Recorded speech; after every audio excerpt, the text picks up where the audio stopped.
Okay. Hi, everybody. This is Nalini Elkins with Industry Network Technology Council. Can somebody send me a quick note to let me know that you're hearing me okay?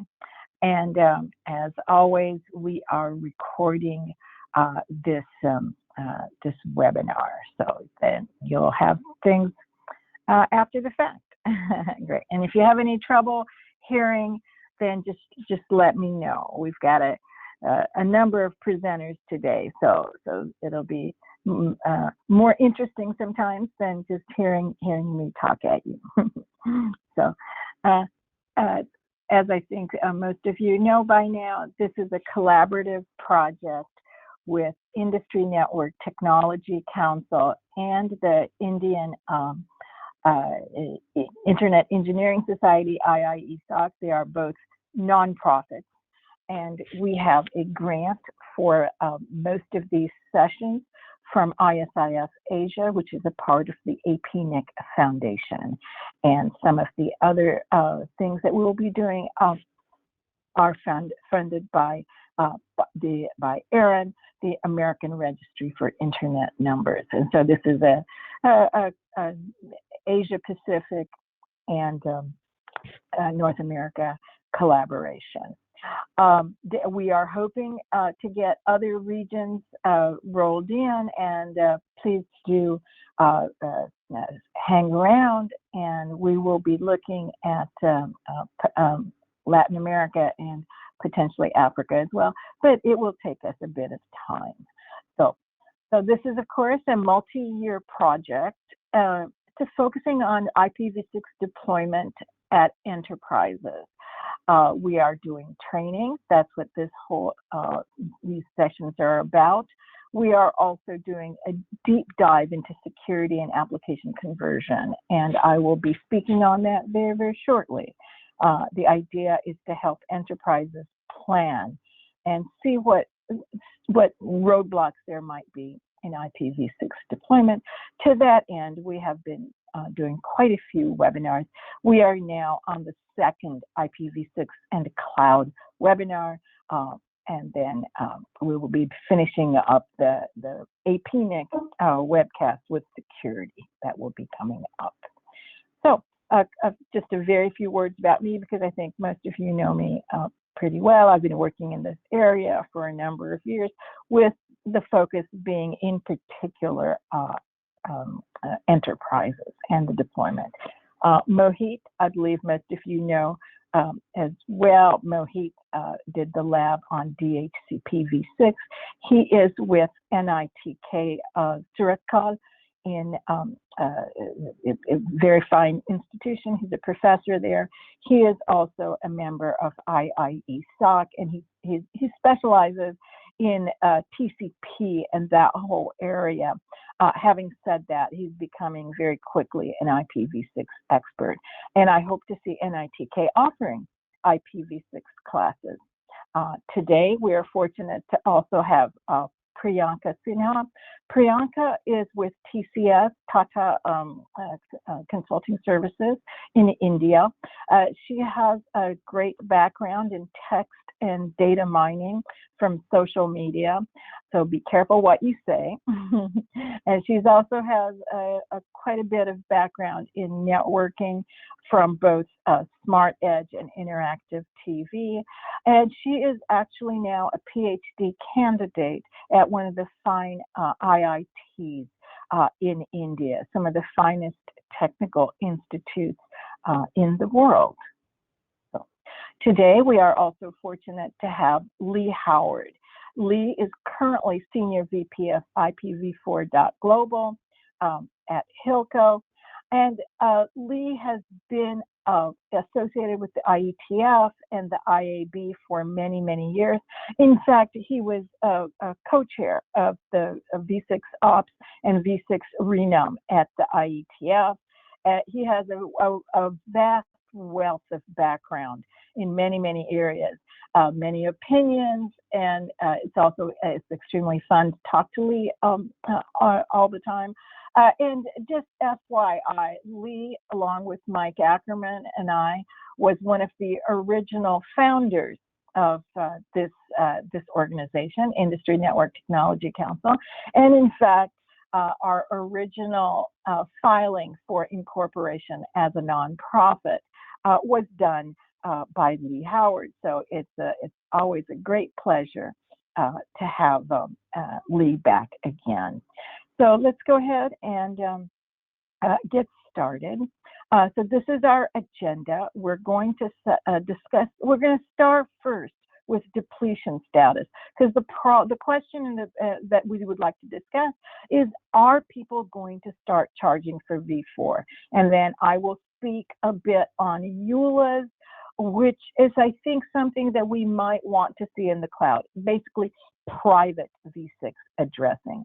And then Priyanka and Mohit will show the addressing on AWS Cloud and Oracle. Just as a legal disclaimer, the platforms and things that we use are for illustrative purposes only.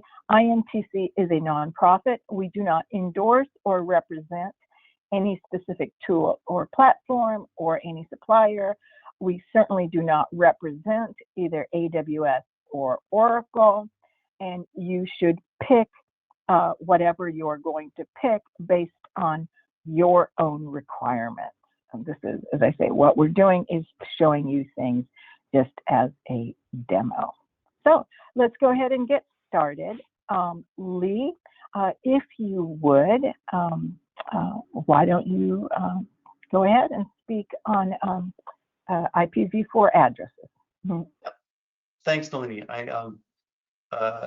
Actually, the source in this slide is incorrect. Just a couple of things. Probably everybody knows that the RIRs don't have IPv4 addresses to hand out anymore, and have allowed a market to emerge, a way to motivate people who have more addresses than they need to make those addresses available to organizations that need more addresses than they have. I did a quick look at the RIR transfer logs over time to say who has been acquiring the most IPv4 addresses through that market, who's received the most transfers. And well, so it may not be a surprise that Amazon is more than a quarter of the market. They're a huge buyer on the address market, and Microsoft, Google, Alibaba are numbers 2, 3, and 4, and that's sort of almost half of the market is cloud providers, just cloud providers. There's some other smaller cloud providers in that other 46% that's on the left there. So that's the point. It suggests to me that it's the cloud providers who are growing the fastest, needing the most IPv4 addresses, and that would lead us to what they charge for IPv4 addresses. There's definitely some reason to believe that they're still buying addresses, or because they're still buying addresses, that there's a cost that's associated with that. It's one of the things people often ask me is, when will the cost of IPv4 addresses, or when will IPv6 deployment start affecting the market? And one of the things I always say is, take a look at Amazon, and when they stop buying addresses, they're within a few years of having of replacing their need for IPv4 addresses with IPv6. They're not buying to deploy today. They're buying so they have a little bit of a road map, a runway. So they're as they slow down their purchases or as they stop buying, that's an indication that they're getting close to complete IPv6 deployment and dependency. Can you go to the next slide, please? One of the reasons that I think more and more companies are looking at deploying IPv6 and is prices, of course, for IPv4 addresses have been rising for a long time. Pretty much ever, there was the first few transactions in the market were kind of scattered all over the place. Nobody really knew what an address should sell for or what anybody else was paying for them. My company, IPv4.global, we released a platform in 2015 and published prices. Every transaction that goes through our platform, we publish the price. So because we wanted to let people see what the rest of the market looked like. And that's been, as you can see, sort of each sale from that platform is plotted as a dot on this chart. And you can see that the price has been rising over time. What's amazing is the change this year. I think there's a couple of things going on right now. I think that a lot of businesses are resuming projects that maybe were on hold during pandemic quarantine, and some businesses are coming back, and they need addresses for those projects. And the companies that were running projects that would release addresses, well, those projects they take a little bit longer than the companies that need addresses. So I think this is clearly a supply and demand curve, and prices have been absolutely accelerating. It's not really until you look at, well, what does the extrapolation look like? This is now a 6th order polynomial, so we're really emphasizing the more recent transactions, but even that's not a steep enough curve. So how long will prices keep rising at this kind of rate? Obviously, I have no idea. Extrapolating from historical data is always a little bit dangerous, but there's no reason to think that it will. There's also no reason to indicate that it would stop rising so fast. At some point, lots of different companies have to be looking at how can we stop spending so much money on addresses, and that there's really only two answers. There's NAT, which at least reduces your cost of addresses, and there's IPv6. And obviously IPv6 even reduces your NAT costs further. So I think that this is going to be a continuous driver, and I've talked about that in a lot of different ways and a lot of different venues over the past 10 years or so. So let's go to the next slide. People often ask me too for what is the IPv4 address market affecting the deployment of IPv6? And so I decided to just let's plot two curves there and compare the IPv6 deployment percentage. This is according to Google in the light blue line. What percentage of users reach Google over IPv6 is in light blue. And in dark blue is just the cumulative total for the number of IPv4 addresses that have been transferred over time. That is cumulative total excludes mergers and acquisitions, because I think that those don't generally count as transfers in the market. I think those are generally driven for other reasons, for normal M&A reasons. They both look pretty linear. The growth rate of IPv6 and the growth rate of the number of addresses transferred look pretty linear to me. I think that's basically the growth rate of the internet worldwide is what we're seeing there, because there's such a similar flat correlated rate. I will say that you see those spikes on the light blue, the IPv6 percentage. Those spikes happen every year around the end of December, beginning of January, when a lot of people are at home, because around the world, a lot of enterprises have less IPv6 deployment than mobile networks and residential networks. So when people access Google from home, they're more likely to have IPv6. So when people are home on vacation for around January 1st holidays, you see that little spike. There's also a little bit of acceleration between January of 2018 and 2019. There was one big buyer in the market for just a year or so who bought a lot of address space, and then they stopped. And so I think it was actually that one buyer may have been responsible for a significant number of those addresses. But otherwise, then the rate reverted to the mean, and it was back to being flat again. All of which is to say, while there's definitely a correlation, and I think that the prices on the market will continue to motivate IPv6 deployment, I don't think that an increased market has had any dampening effect on IPv6 deployment. We'll take questions later, I'm sure. That's basically what I wanted to bring to you today. Thanks, Nalini. Yep, thank you so much, Lee. And if you have questions, please go ahead and send them into the question window. And of course, the question I know that I have is, are cloud providers going to start charging for IPv4? And so maybe we can, at the end, we can start having a little discussion on that. But let me talk to you a little bit about some potential private IPv6 addressing, because I remember last time the question it came up is, might people start charging for IPv6 addresses?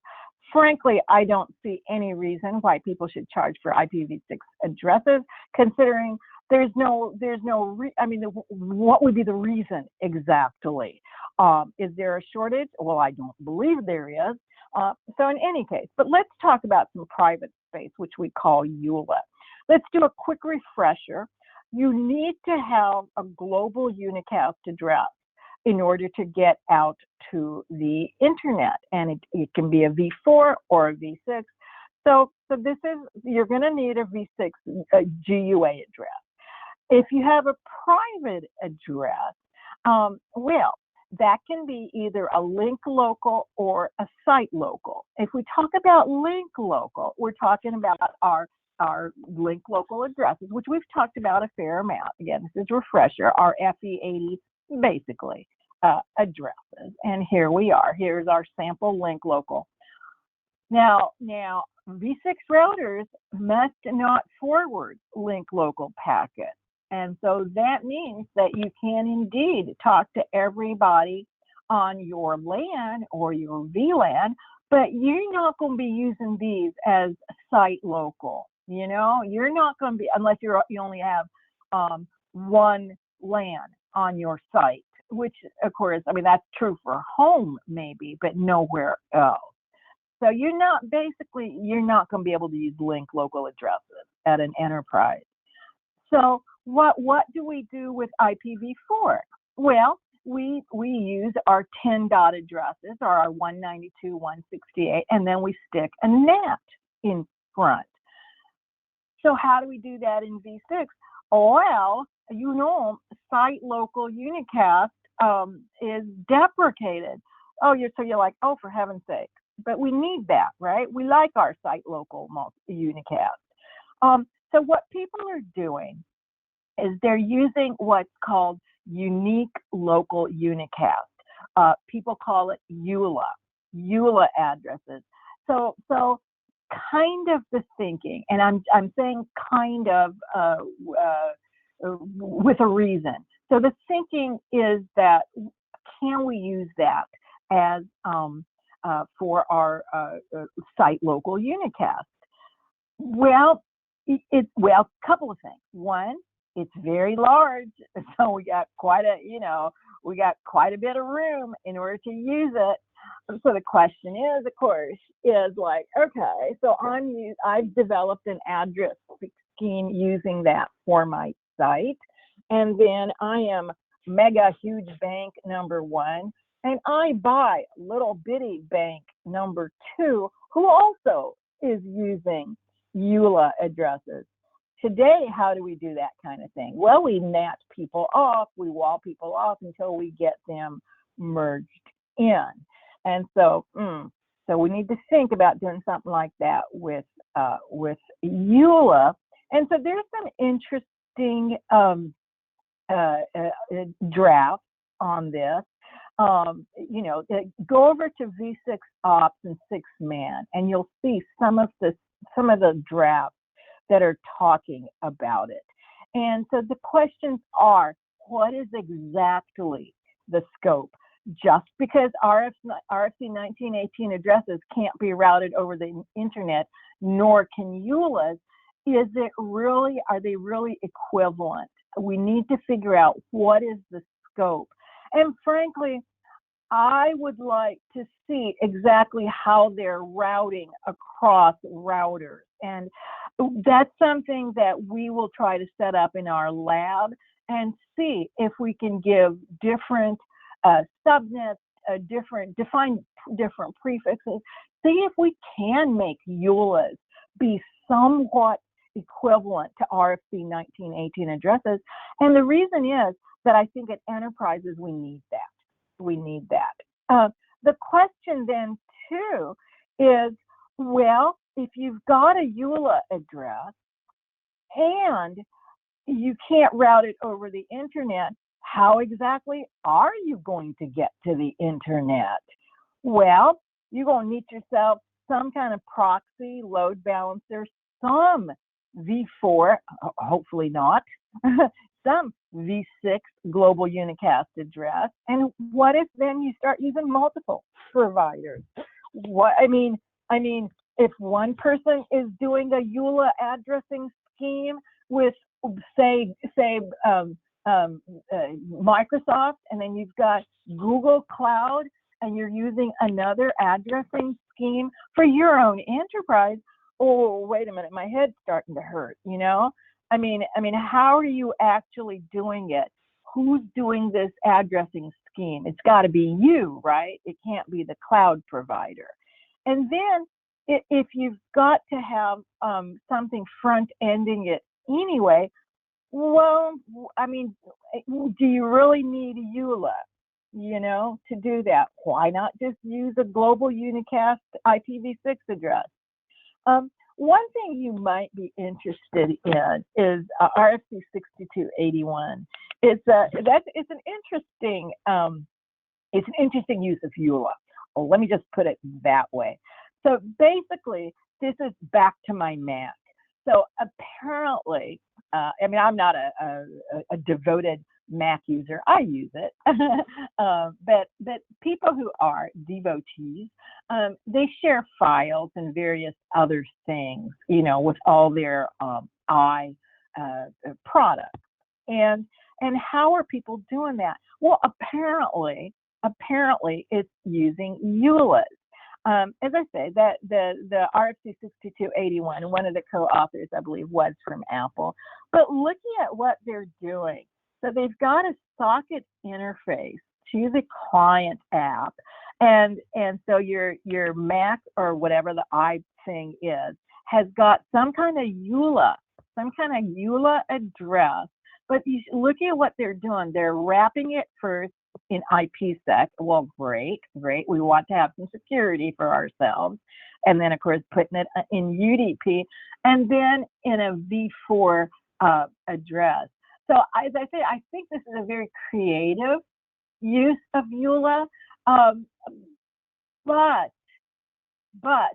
you know, as I say, it's an interesting thing. What you know, the reason they're using EULA is a huge prefix, you know, and you can go ahead and organize everything according to that.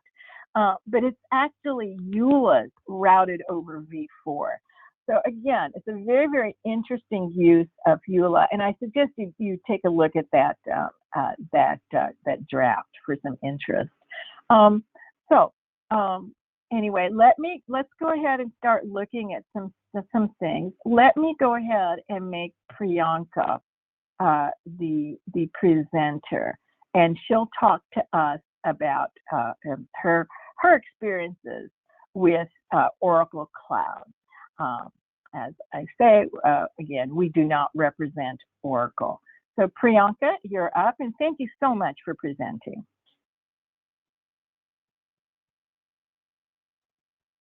Hi, I hope I'm screen is visible and I am audible. And, yes. Yes. Thank you, Nalini. Thank you so much. I'm using Oracle Cloud as a very novice user because I happen to know it, and it has a free tier we can use for these demonstrations. Our organization doesn't endorse any specific platform though. So I'm gonna just go ahead and show you the demo similar to the one that you must have seen last week, but as a novice user. So this is what this is the screen you get when you log into Oracle Cloud free tier, and one begins with first setting up the networking. So you go to the networking and you try to create a virtual cloud network. So this is a logical entity that contains subnets, security lists, route tables, internet gateways, and so many others. Okay, pick a compartment. You have to go to. So I have created, as you can see, 2 of them. Let's give it's. To start with, it's easy to use the virtual cloud networking wizard. I'm just going to create the simple virtual cloud network with internet connectivity. What it does, this wizard, is it allows you to specify first a name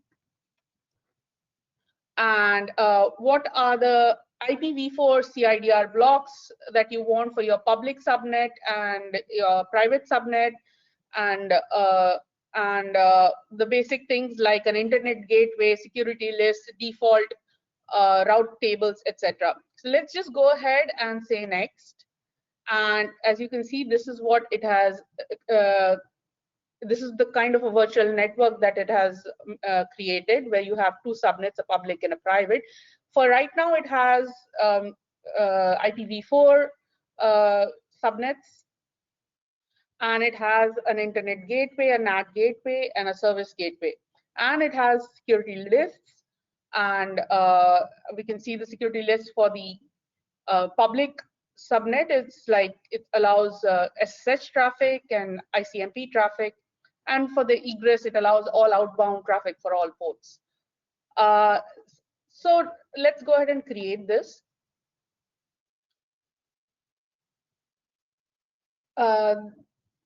This helps in just a second.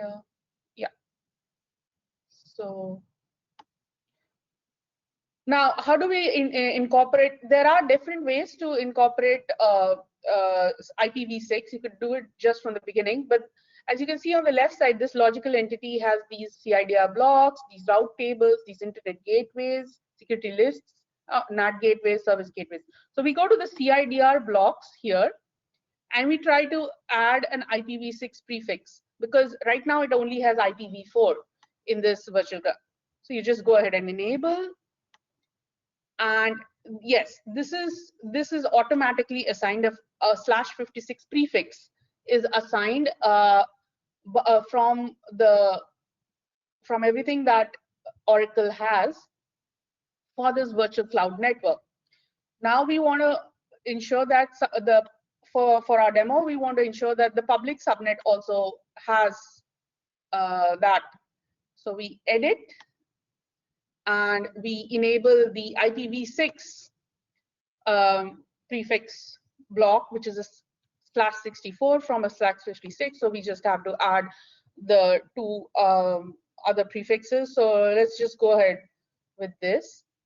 And I'm keeping the same DHCP options and the route table options for now. And you see that it has a IPv6 prefix as well. We would like to ensure here in the security list to also add the ingress rules for the IPv6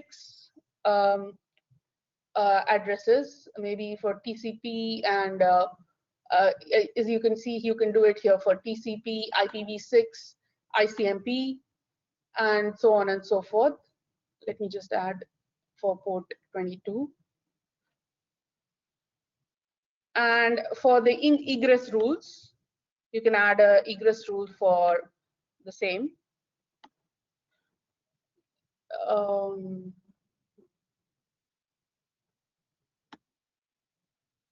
Okay, right, just okay. So that was the and you could also add a route table. You can make some changes for the route table to have for the IPv6 destinations, and we have an internet gateway, so select the default internet gateway and add the route. And similarly, you can do it for right. And I think that was it. So now we have a virtual cloud network with IPv6 provisioned and everything. So now we go ahead and we create a some kind of service, like a compute instance. So we create a compute instance. I have one of them ready over here. I can show how to create an instance as well. As here, we can always edit what images we want and what all memory, etc. we want here. But it's important to see that we are networking, so we can choose here. We can choose which virtual cloud network we want, which subnet we want it from, and we want it to assign a public IP address. And definitely either generate these keys and save them or upload your own file. And once you create that, just a simple step, you get an instance which has, let's say, a public IPv4 address, which you can log into and enable a certain services like install a web server like HTTPD and check that it is running. For this, since I haven't been, for example, this would be your IF config within the instance after you SSH into it.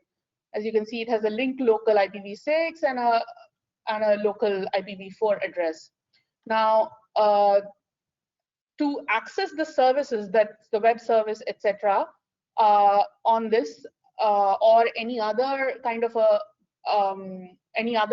service that you have, like the autonomous database, etc., we would go ahead and next provision a load balancer. Now, the load balancer here that I have provisioned, I can go ahead and it's fairly simple. I can say you can create a simple load balancer which connects to your backend servers. So you go ahead and say create load balancer, and you can choose an public IP address, and this public IP address can I'm having difficulty. Right, you can enable IPv6 address assignment. So once you enable IPv6 address assignment and select the virtual cloud network that you want it to be part of, so when it gets an IP address, a global unicast IPv6 address, which the clients will hit to hit your servers on your backend sets, on your instances, the services on your instances, that will have the whatever rules, etc., you had in this virtual cloud network and the subnets within them. So you select the public subnet, and then you go ahead and say next, and whatever service you want to check the health with, you add your backends, which is the instance here that was there, and you go ahead and say next. I can just go ahead and say HTTP and submit. Okay, because I already have a load balancer, so I can show you this is what it looks like. So it gets both an IPv4 public IP address and it gets a global unicast IPv6 address, and you can try pinging it from your machines. Let me just go ahead and try to show you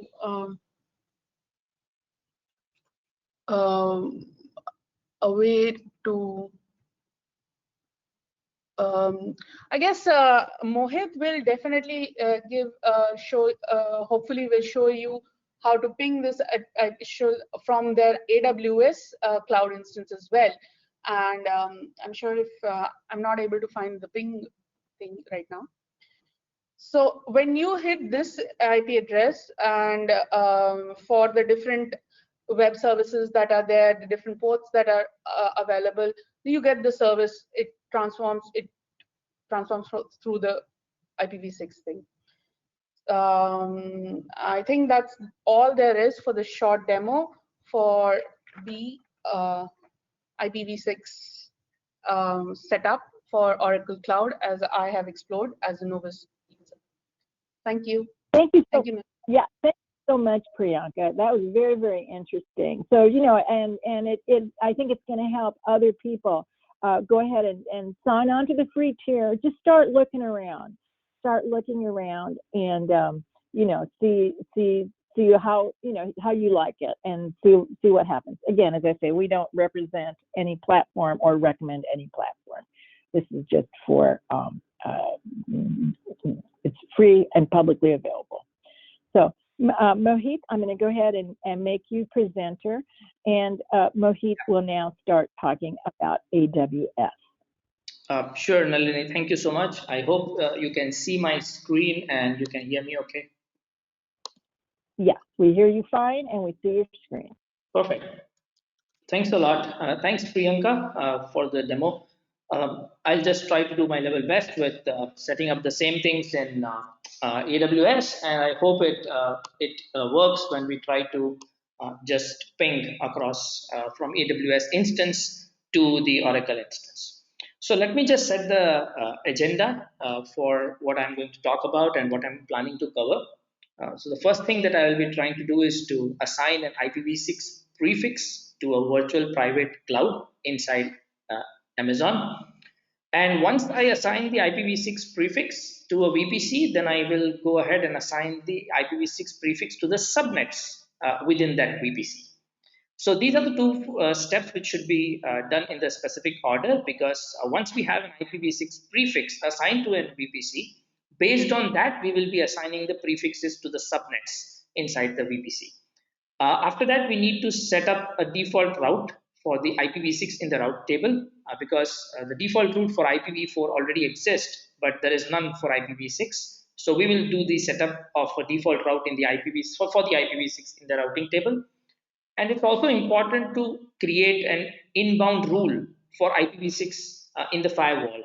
What I found out when I was trying to work around with IPv6 in AWS is that the outbound rule is not necessary. It already permits IPv6, but the inbound rule is necessary and we need to set it. So basically in the entire presentation, we have to remember the first four things here. The other two, anyways, we will be seeing it later, but the first four are the ones in which we start assigning the prefix to VPC, then assign it to subnets, set up the default route, and then go ahead and set up an inbound rule for the IPv6 in the firewall. After we are done with this, then we will launch a new EC2 instance, and we will, while we configure this EC2 instance, we will pick up one of the subnets and try to tie up this EC2 instance within that subnet. And then that subnet will automatically assign an IPv6 address to the EC2 instance. And then if every setting here that I show, if it goes well, we should be able to see the ping test getting successful.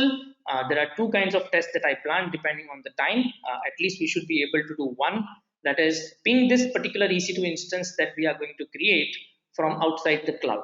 So I'll just go to a website and I will just ping this EC2 instance on its IPv6 address. And if time permits, I will try to ping the load balancer that Priyanka just demonstrated in Oracle Cloud, and she already has an IPv6 address assigned to it. And I'll try to ping to that load balancer once I SSH into my EC2 instance in the AWS. Okay, now what I'll do is I'll go and directly take you through the browser. In the sense, I'll go to the console of AWS and I'll try to do certain steps. But if anybody would like to follow the same steps after this particular session, of course, the recording is there, but I have also done a little bit of work for making it easier for everyone, so that, if you want to know what are the steps that I follow, I have just taken the snapshots at every step and I have marked them with 1, 2, and 3. Some of these require action. For example, here you don't need to do anything. Once you reach here, you can see that you do not have any IPv6 prefix associated. Now, of course, they all the time use IPv6 CIDR, but I would be referring to that in my presentation as IPv6 prefix.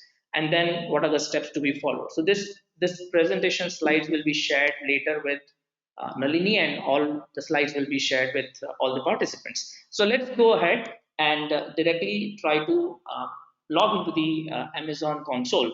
So just a quick check, Nalini, I hope my Amazon Web Service Management console is visible to everyone. Yes, we see it perfectly, Mohit. Right, great. So as I said, there are 4 steps before we go and create an EC2 instance. And the 4 steps are, first, we need to assign an IPv6 prefix to VPC. So let's go ahead and see what are the VPCs that I already have. I wouldn't create any new VPC because in this VPC which I have with me, I do not have IPv6 assigned to it.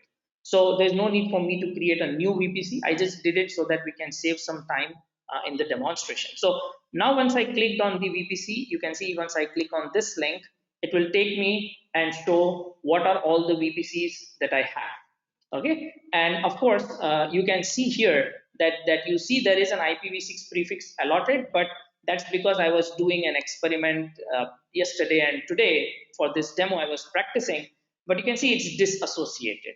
Anyway, I will just take you through this VPC. Let me click on this VPC, and now you can see that it has an IPv4 CIDR, right?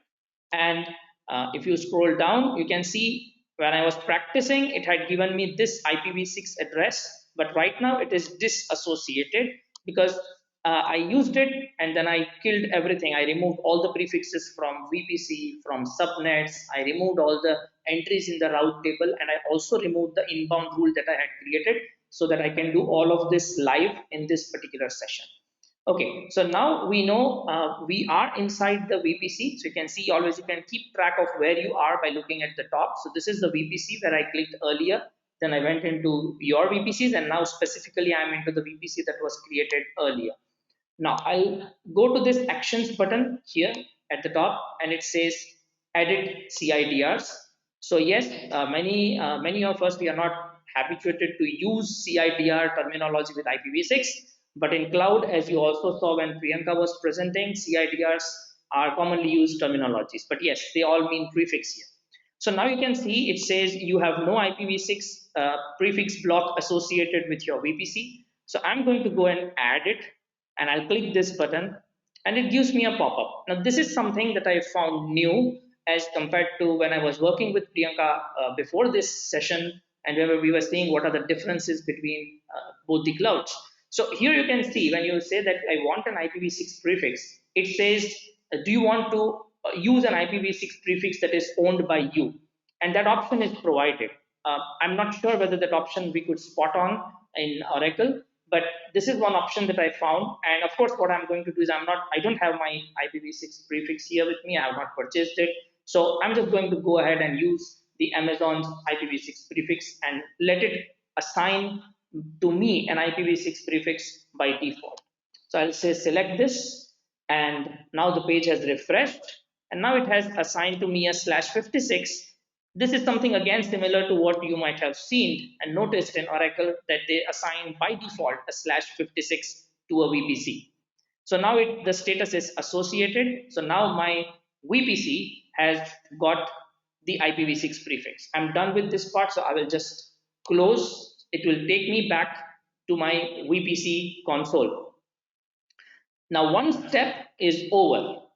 We have assigned an IPv6 prefix to the VPC.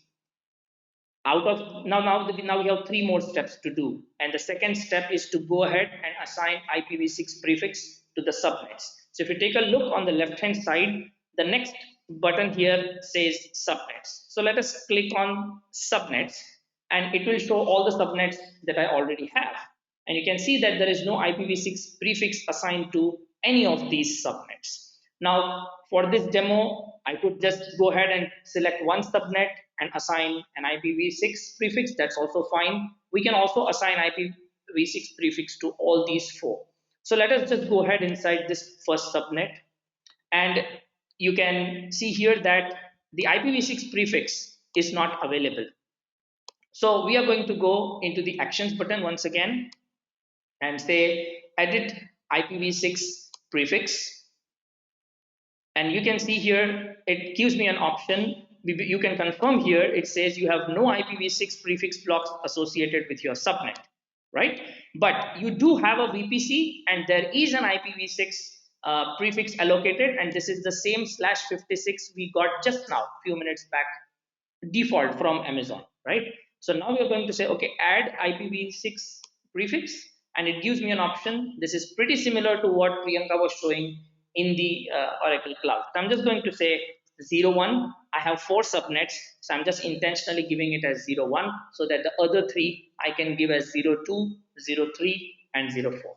So once I'm done with this, I will save, and this should take me back to all my subnets. It will take me back to my subnet, and now you can see, which was earlier showing that there is no IPv6 prefix. Now you can see that it has given me an IPv6 prefix for this specific subnet.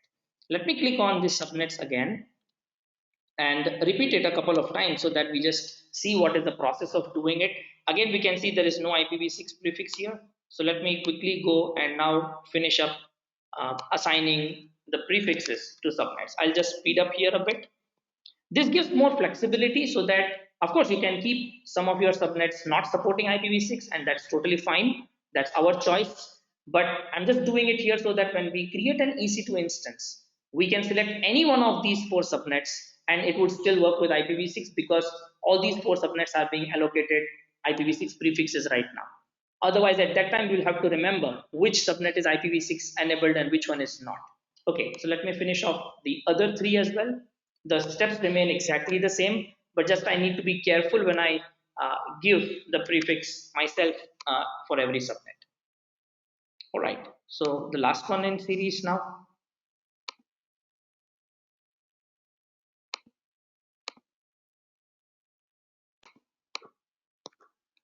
All right, so we have completed assigning IPv6 prefixes to all the subnets. Next, so now out of 4, we have completed 2 steps. We have assigned IPv6 prefixes to the VPC and the subnets. Now is the time to go ahead and see what are the entries in the routing table, right? So this is the routing table currently that's default associated with our VPC. So let's go inside and see what are the default routes that we have. You can see that there's a default route available for IPv4, but there is none available for IPv6. So I'll go to this edit route options on the right hand side. Again, as I said, all these steps that I'm doing, everything is logged as a separate snapshot in the presentation slides that will be shared. And now you can see these 3 are the ones which I was seeing earlier. I'll add myself a new route and I'll say, I just want to have the default route. So I'll say internet gateway, and it just gives me the default gateway that it has. And then I say save changes. And now it's creating a new entry for me. And you can verify that this new entry has been created in the routing table for IPv6 and the default gateway has been assigned and the status is active. So now we have completed doing the changes for the routing table also. That brings us to our last step for configuring the firewall. And for firewall, we need to now go out of this VPC and go down into the area which is called security, and then go into option called security groups. So once I go to the security group, I can see that there are 2 groups. The ones that I'm going to use is this one, in which only TCP and SSH are permitted by default here, you can see. And I want to create an inbound rule for allowing IPv6, and particularly I'm going to do ping. So let me permit the ICMP packets. So I'll just go to this button called edit inbound rules. And I'll say add a new rule. And I'll say I want all ICMP IPv6 custom sources. And I'll just say this one. I just give a description so that I remember I did it for the demo purposes. I just say, okay, description is optional. You can see that's why these 2 do not have a description, but for me, I just added so that I know which one I added later. And I'll save the rules. And I can confirm that I do have support now and an inbound rule has been added for IPv6. So with this, we have completed 4 steps, which I was mentioning in my agenda. We have done all these 4. And next we are going to do is to launch a new EC2 instance. And there are certain pieces of configuration that should go right when we create a new instance. So let me show you how to do that. I'll go to the services tab and I'll go to the EC2 tab here.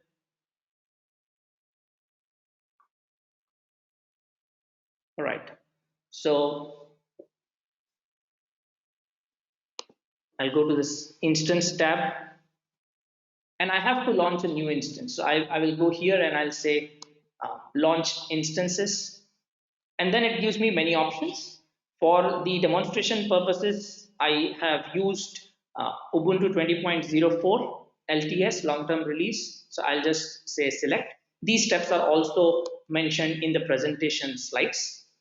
And I have selected the default option that AWS suggests. It suggests us to take T2 micro instance, which has 1 GB of RAM.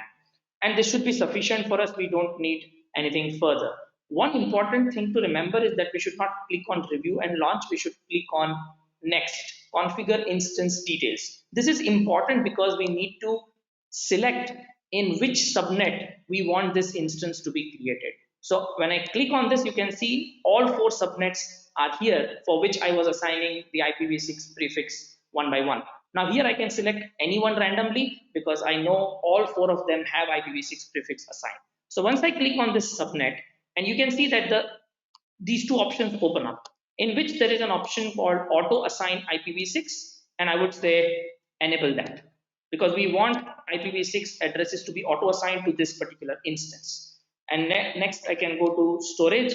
I'm not going to do any changes to the storage. I'll leave it as default. I'll go to tags. Again, I'm not going to do anything to the default. And next, go to the security group and do not create a new group because we already have an existing security group in which we have added the inbound rule. So just select, and now you can see this is the one that I selected, launch wizard 1. So once I select this, you will be able to see that we had added a custom rule for IPv6 inbound rule, and you can see that is appearing here. And this was the description which I had given at the time when I was creating the inbound rule.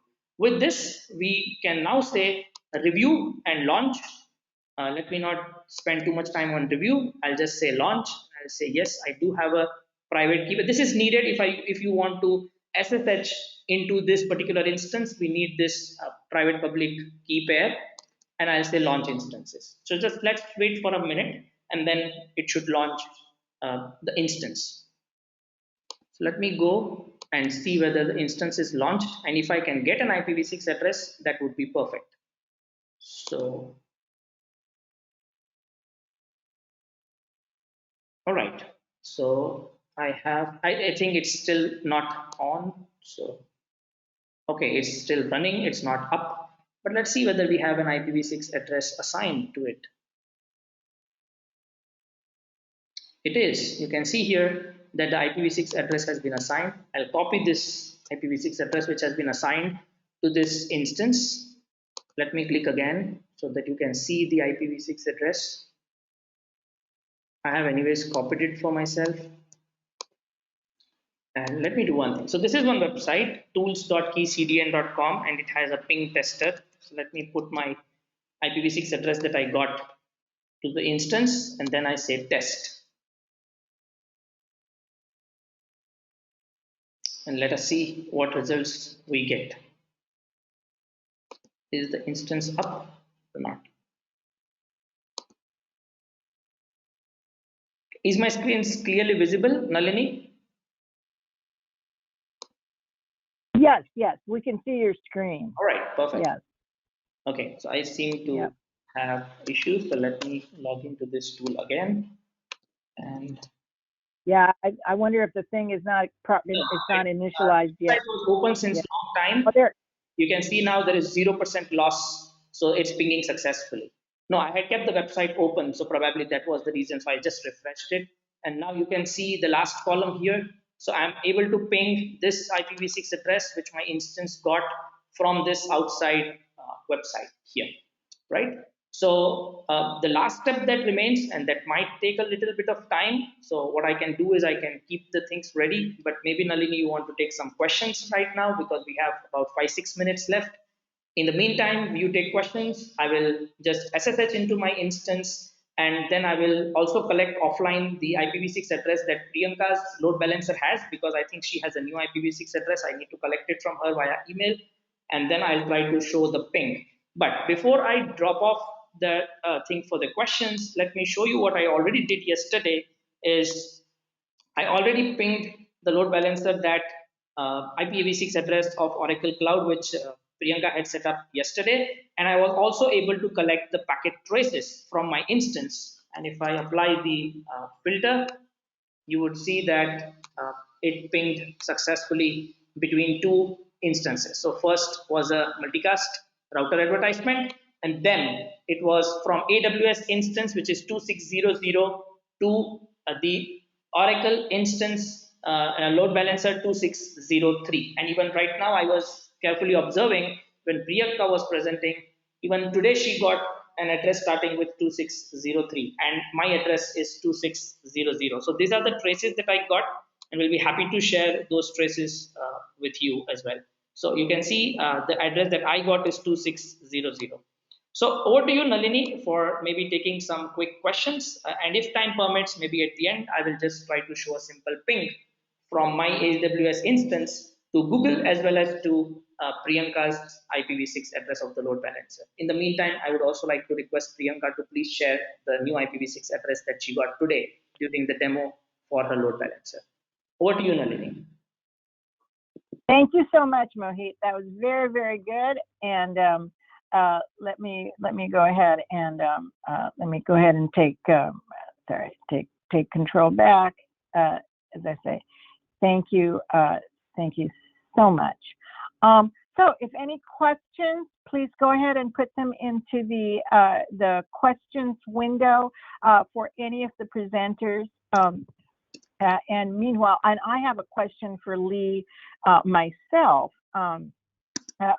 but also, you know, as you guys are thinking, I wanted to encourage anybody who's interested to go ahead and send me a note, you know, because you see what a wonderful job Mohit and Priyanka did in presenting. And if there are any of you who would also like to join and, you know, maybe do a lab demo, something like that on various things that we need as we go through, because of course we know little by little there's so many more topics to cover. So we'd love to have maybe 1 or 2 people more join us.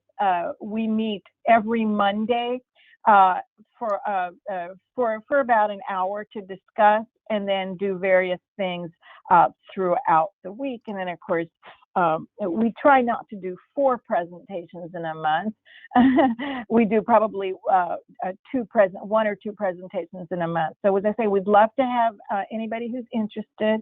Please go ahead and send me an email.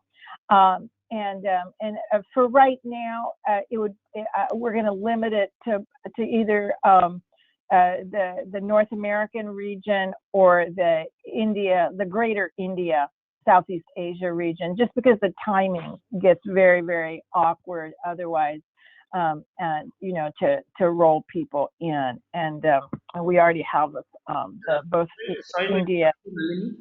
But if you would like me, I can just quickly show the ping. I just have the set ready. Okay, sure. Let me go ahead and take some questions, and then if we've got time at the end, we'll certainly do that. And so, but we are starting to get some questions. So let's go ahead and take those. So the question is, does AWS Cloud also support EULA addresses in order to create an intranet network? That's a very, very good question. And I think what we're going to do is we will go ahead and talk to the cloud providers about EULA addresses. I'm not sure any of them right now support it, but as I say, we will start that conversation with folks to do that. So one question that I have for Lee is, what is your thought on charging? Do you think that the cloud providers will start charging for v4 addresses? What do you think? Well, they already do, don't they? Amazon gives you the first elastic IP address is free, and after that, if you assign an address but it's unused or unassociated, they charge, I think it's ½ cent per hour per address. I actually looked this up a week or 2 ago for other reasons. Microsoft charges, I think they say 1/2 of 1 cent per address per hour. Google charges, I think it's 1 cent per address per hour. So I think that they act for public IP addresses, I think they do. I couldn't find any pricing on Oracle, so it may be that they don't. I also tried to look up whether they charge differently for IPv4 and IPv6, because I thought I remembered seeing that AWS in particular doesn't charge for IPv6 addresses, but I couldn't actually confirm that in a short search. Yeah, thank you so much, Lee, because Oracle presented last time, and they do not, but they said they do not charge for v6 addresses. I mean v4 addresses. But that is interesting. But know, the thought that I had is like, I mean, for-profit companies. And I'm not saying anything about Amazon. They're very, very good at business. I mean, obviously, they're very good. And so people, and of course, I try to do in my for-profit. I try to do things for profit as well. I mean, that's why you're called a for-profit rather than a non-profit. But obviously, they're not paying money for V4 addresses out of the goodness of their heart. And so what I'm just thinking, and I know you're as much of a V6 bigot as anyone, is, as I say, we've known each other a very long time, is, I mean, wouldn't you think this is a good time to move? Or what, you see what I'm saying? Yeah, I think so. One of the things that I've thought about is what's their profit margin on IP addresses, because they're not. I don't think they're trying to mark up addresses. They're seeing them as an enabler of their other services. You need to have an IP address if you're going to have an externally accessible service on an EC2 instance, for example. So I don't think that they're seeing that as a profit maker per se. I think they're mostly trying to recover their costs, and maybe in at least some cases they're trying to say, let's provide an incentive to our customers not to waste IPv4 addresses. I'm not sure I entirely answered your question. Oh, is this a good time to move to IPv6? Well, so we've seen that the cloud providers are definitely supporting IPv6 more and more, to different degrees, depending on the services you're using. So I would, for me, and especially because of the potential costs of IPv4 addresses, I would absolutely be trying to use IPv6 everywhere I can. And when I was running my own company, I was absolutely using IPv6 addresses in my cloud instances everywhere I possibly could. That is just great. So I think we're running out of time. Thank you so much to all the presenters, Lee, Priyanka, and Mohit. And I know Mohit's got a ton of material, and he would love to do more. And don't worry, Mohit, you're going to be doing, never be good, because then you get to do a lot more. Same goes for you, Priyanka. So, okie dokie. So, okay. So thank you all so much, and we will be making the recordings available afterwards, and the next presentation will be on IPv6 security. So let's all keep going. And again, thank you again.